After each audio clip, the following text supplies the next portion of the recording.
जो बच्चे कक्षा 9th में प्रवेश के लिए नवोदय एग्जाम की तैयारी कर रहे हैं, उन बच्चों के लिए ये सामान्य विज्ञान का सिलेबस यानी साइंस का जो सिलेबस है वो बहुत ही महत्वपूर्ण है। अगर आप इस सिलेबस के अकॉर्डिंग तैयारी करते हैं तो आपके जो 35 नंबर का जो सामान्य विज्ञान का जो भी जितने भी प्रश्न आते हैं आप उनको अच्छे से कवर कर पाएंगे। तो देखिए, हम सिलेबस के एक एक टॉपिक पर चर्चा करते हैं। मैं आपको इंग्लिश और हिंदी दोनों में इस सिलेबस के बारे में बताऊंगा। आप मेरे साथ जुड़े रहिए। तो आपका स्वागत है वर्मा साइंस सेंटर पर। तो मैं विज्ञान के ऐसे टॉपिक लाया हूं जो नवोदय विद्यालय प्रवेश परीक्षा के लिए जो 2024 में होने वाली है उसके लिए बहुत ही महत्वपूर्ण है। तो आइए शुरू। सबसे पहला और महत्वपूर्ण टॉपिक है हमारा क्रॉप प्रोडक्शन एंड मैनेजमेंट, फसल उत्पादन एवं प्रबंधन। फसलों का उत्पादन किस प्रकार से होता है और प्रबंधन, सिंचाई के तरीके और इस प्रकार के प्रश्न आपसे पूछे जा सकते हैं। आपको खरीफ और रबी की फसल, खरीफ की फसल कब बोई जाती है, कब काटी जाती है, रबी की फसल, और आपके जो विज्ञान में फर्स्ट टॉपिक है, अगर आप इस चैप्टर को सही से पढ़ लेते हैं तो आपका जो है 1 नंबर इसमें से कवर हो जाएगा और अच्छे से आप इसको सॉल्व कर पाएंगे। आपको प्रश्न पूछा जा सकता है कि सोयाबीन कौन सी फसल है या कपास कौन सी फसल है, इस प्रकार से भी प्रश्न इसमें पूछे जा सकते हैं। अगला है हमारा second chapter microorganism, friend and foe. इसमें आपको जो सूक्ष्म जीव है, मैंने एक वीडियो बनाया हुआ है सूक्ष्म जीव के प्रकार याद करने का। BP fava, bacteria, fungi, virus, protozoa, algae. आप इसको एक ट्रिक से याद कर सकते हैं, BPFVA। ये 5 प्रकार के सूक्ष्म जीव आपको आसानी से इस ट्रिक के माध्यम से पीपी फवा ट्रिक करके मैंने एक वीडियो भी बना रखी है, आप उसको आसानी से आप याद कर सकते हैं। Bacteria, protozoa, fungi, virus, algae.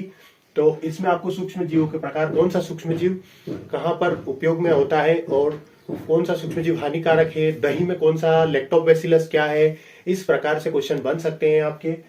Third देखते हैं हम फूड प्रिजर्वेशन, खाद्य संरक्षण इसको बोलते हैं। हम पहले इसको हिंदी में लिख लेते हैं कि ये सूक्ष्म जीव वाला जो चैप्टर है और ये हमारे मित्र और शत्रु है।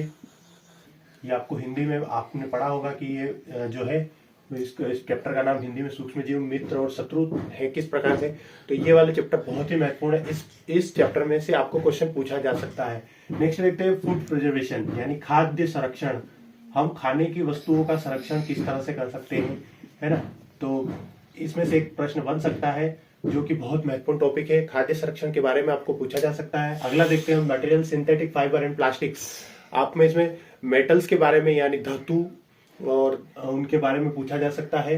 प्लास्टिक क्या होता है, सिंथेटिक फाइबर वो क्या होता है, मेटल्स और नॉन मेटल क्या होते हैं, धातु क्या होते हैं, डक्टिलिटी क्या होती है ना, धातुओं में कौन से गुण पाए जाते हैं, अधातुओं में कौन से गुण पाए जाते हैं। इस प्रकार के प्रश्न आपको मटेरियल्स में पूछे जा सकते हैं। सिंथेटिक फाइबर में आपसे जो है नॉन स्टिक बर्तन के बारे में पूछा जा सकता है, या आपका जो इलेक्ट्रिक स्विच बोर्ड है उसमें कौन सी प्लास्टिक यूज की जा सकती है उसके बारे में भी पूछा जा सकता है।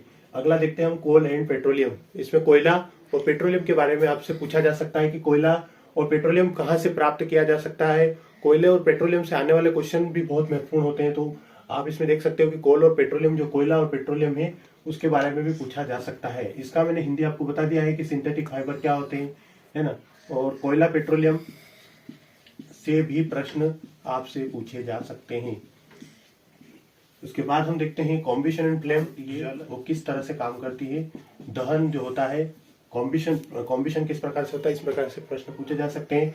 किसका कैलोरी मान सबसे ज्यादा होता है, वो प्रश्न भी आ सकता है इसमें। Conservation of plant and animal, इसमें आपको संरक्षण, जीवों का संरक्षण और पेड़ पौधों का संरक्षण किस प्रकार से किया जा सकता है, इसमें प्रश्न बन सकता है। अगला देखते हैं हम प्रोडक्शन इन एनिमल, रिप्रोडक्शन, प्रजनन, एनिमल यानी जानवरों में रिप्रोडक्शन किस प्रकार से होता है, प्रजनन, इसके बारे में पूछा जा सकता है। रीचिंग एट एडल्ट से भी पूछा सकता है। किशोरावस्था की सामान्य किशोरावस्था कौन सी एज में होता है। Force and pressure, friction, sound, chemical effects, electric current, light, solar system.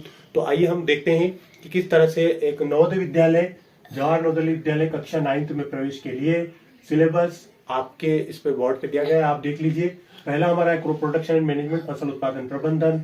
Micro organism, मित्र और शत्रु कैसे हैं सूक्ष्म जीव हमारे। अगला है फूड प्रिजर्वेशन, खाद्य संरक्षण। Material, synthetic fibre, plastics. Material, non metal, है ना, मेटल्स और नॉन मेटल के बारे में पूछते हैं। अगला है कोल एंड पेट्रोलियम, कोयला, पेट्रोलियम। कॉम्बिशन एंड फ्लेम, जलन, ज्वाला, ज्वाला जो होती है वो कैसे दहन होती है। Conservation of plant and animal, reproduction in animal, reaching the adolescence, force and pressure, friction, sound, chemical effects of electric current, light और सोलर सिस्टम।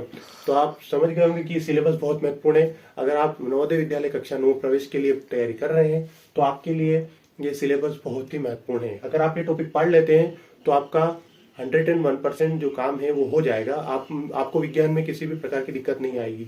अगर आप मेरे साथ जुड़े रहना चाहते हैं तो हम एक एक सिलेबस के अकॉर्डिंग एक एक टॉपिक पर चर्चा करेंगे और आगे इस पर बात करेंगे।